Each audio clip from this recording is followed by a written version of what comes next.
Today's March 18th. Yesterday, March 17th, we had a hailstorm here in Fort Worth, and I wrote a previous blog entry on the basic tips of what to do when you have a hail damage claim, specifically to the roof of your house. I want to touch on a few of those points, but I promised in my previous blog entry that I'd give you some more advanced and more detailed tips, and so we'll go over those too. The basic ones that we want to talk about is make sure that you make a claim.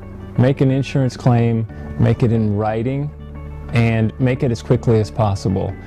By making an insurance claim, you won't raise your rates on your insurance policy. Homeowners insurance is not like automobile insurance, where your rates go up if you go ahead and make a claim. Homeowners depends on your area. So obviously, Tarrant County is one of the most active hail regions in the state, and so our rates will likely go up, but whether you file a claim or not, that doesn't affect your rates specifically. Also, watch out for people coming to your house and asking you to give a free estimate. We had a lawyer here in our office whose house was damaged, just like our house was damaged, but he was home working, and yesterday, the day of the storm, he had two roofers come by saying they were the best in Dallas-Fort Worth, or saying that they were going to give him a free estimate. And because of our discussions, he shooed them away, and you should too. Use a local, reputable roofer. It may take a little time because of all the damage, but that's who you should use.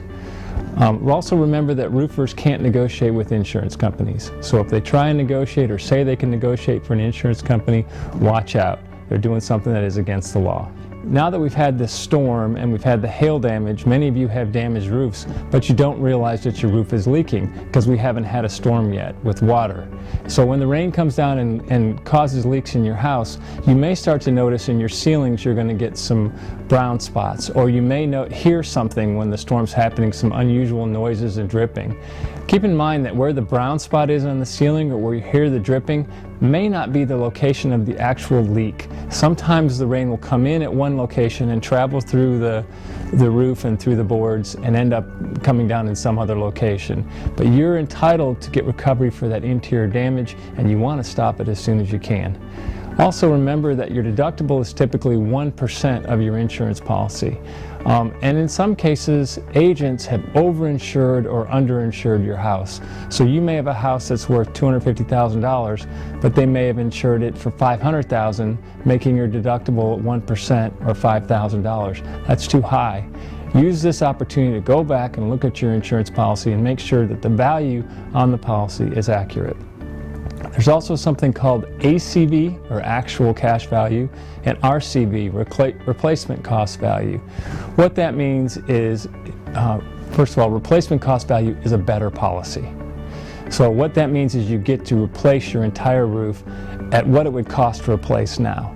Actual cash value means what would it cost to replace your roof after you take into account the age and the damage, or as they call it, the depreciation. For example, your roof may be worth $10,000 to replace.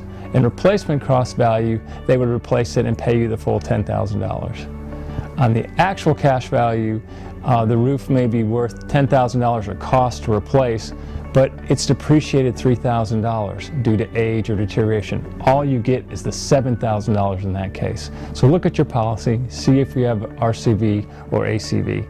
Another quick tip, look at your air conditioner, your outside air conditioner. There are several cases where air conditioning units have been severely damaged, but they're missed. So go look at that, and sometimes they get through the grate on the top of the air condition and they'll hit the blades. And those blades inside the air condition, you can't see very well. You need to look at it closely and see if they're damaged. And just combing those blades out is usually not sufficient. You should get a new unit. Another issue is what's called squares. When they say they're going to replace your roof, they're going to talk about the word squares.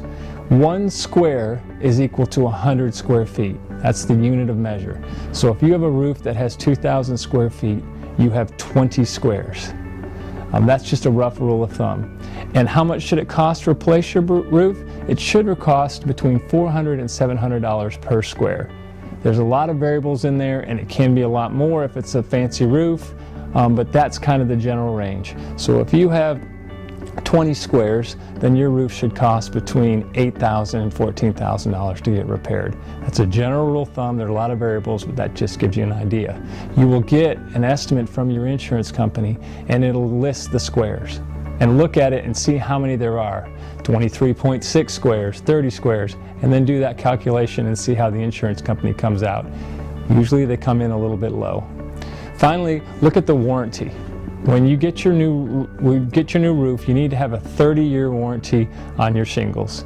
In addition, ask the roofer if he's going to give you a warranty for installation or workmanship. There are two different warranties. Sometimes you're going to hear a roofer say, well, we have one shingle that has a 25-year warranty and one that has a 30-year warranty. Well, they're different. And the 25-year warranty is usually a lesser material and is not as good of a roof. So those are some of the more advanced tips you have. If you have any questions, I do free consultations and I'm here to help everybody in my neighborhood. I made my claim today on my house and I'm here to help all my neighbors with their claims. Thanks.